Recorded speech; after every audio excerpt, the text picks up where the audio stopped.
music. Okay, enough with the pretending everything's fine. The offense is flying, but there's this one loose bolt that could seriously cost us January. You know, it's Ethan Carter here, and the burning question is straight up. Does Seattle buy now to fix that line, or do they just bet this roster can weather the storm? We're talking a bold trade proposal for a Pro Bowler on the Browns.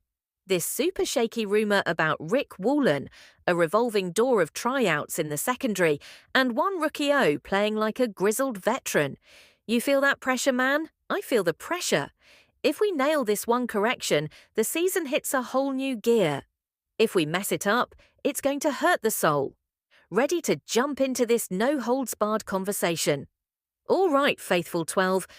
Before we dive deep into the details of this Wednesday with the latest on our beloved Seahawks, I got to ask you for one small thing. If you're out there, you follow the Seahawks Insider Report, you dig our analysis, but you haven't subscribed yet, please. For the love of the game, hit that subscribe button.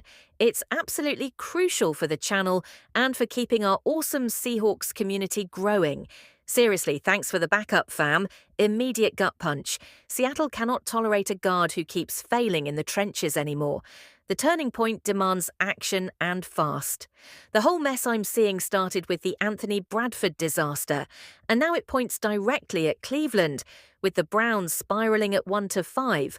Wyatt Teller and Joel Bitonio look like trophies within reach. Options that could patch up that interior line right now. For context, this Seahawks offense is legit. We're 5th in the league in points per game, averaging 27.7 and 4th in passing yards with 252.2. There's real flash there, but the run game is stuck. Just 104.2 rushing yards per game on average, which puts us way down at 24th in the NFL. That run game is getting absolutely iced by failures in interior protection, and Bradford with his 47.9 PFF grade is the screaming weak link. The team tried to go internal like Christian Haynes, but honestly, it's past time to look outside the building. Teller's a sexy name. 3 Pro Bowls between 21 and 23. Consistent, experienced, he's the starting right guard for the Browns, so it's a logical plug-and-play fit for Seattle. Bitonio, on the other hand, brings that straight-up stability. A veteran forged in the Cleveland elite, 7 consecutive Pro Bowls, and he's still recognized as elite, even on the older side. The clear downside, his contract ends in 2025. He's 34, and there's zero margin for error with a big investment. Technically, the trade has to balance risk and reward.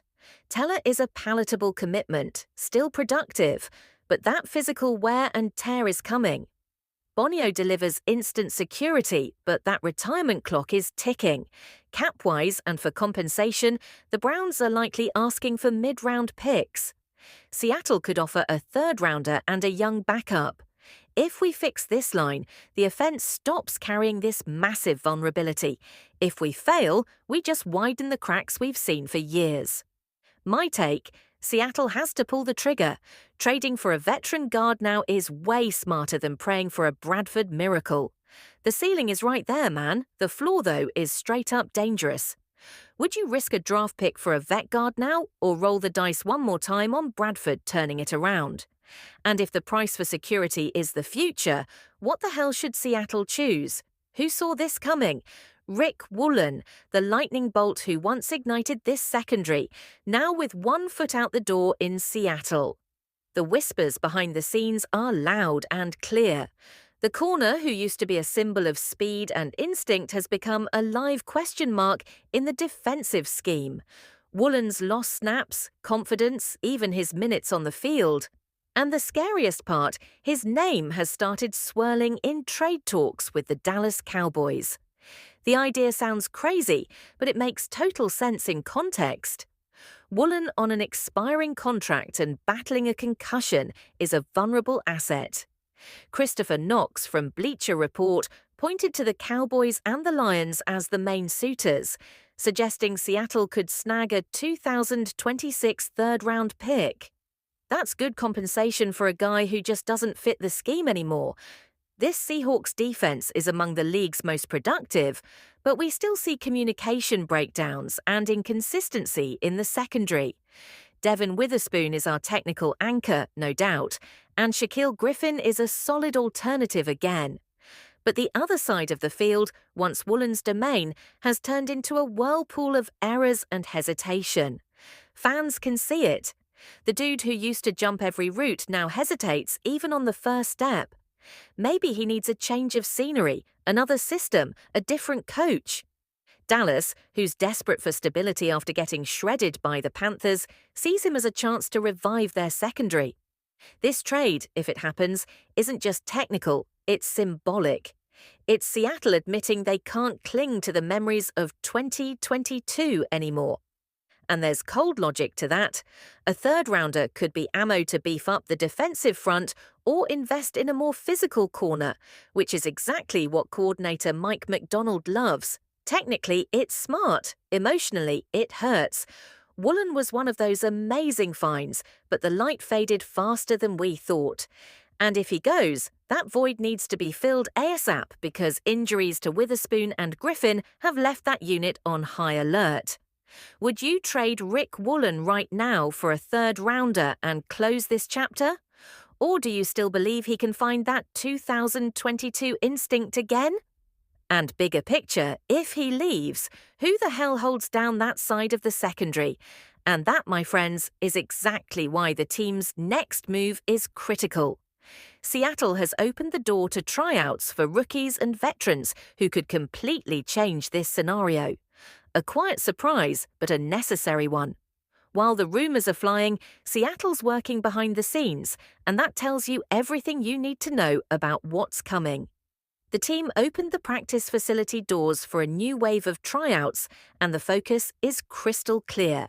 Reinforce the secondary: Clarence Lewis, BJ Mays, and Dino Slaughter. 3 undrafted rookie quarterbacks were brought in to audition. None of them have regular NFL experience, but they all have pedigree from solid college programs. Lewis is from Notre Dame and Syracuse. Slaughter played for Tennessee and Arkansas, and Mays finished his college career with 4 interceptions at Texas A&M. They represent exactly what Seattle needs right now. Hungry young guys with high physical ceilings, even if they're raw. Technically, the only veteran in the group is Jesse Lucita, a Canadian linebacker who had 3 quiet seasons with the Cardinals and already worked out with the Seahawks back in July.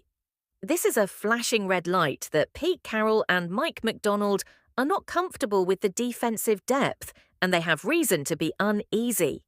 Riq Woolen and Devin Witherspoon are both still recovering, both with uncertain statuses for the upcoming game against the Houston Texans, and Derek Hall is nursing a hip injury.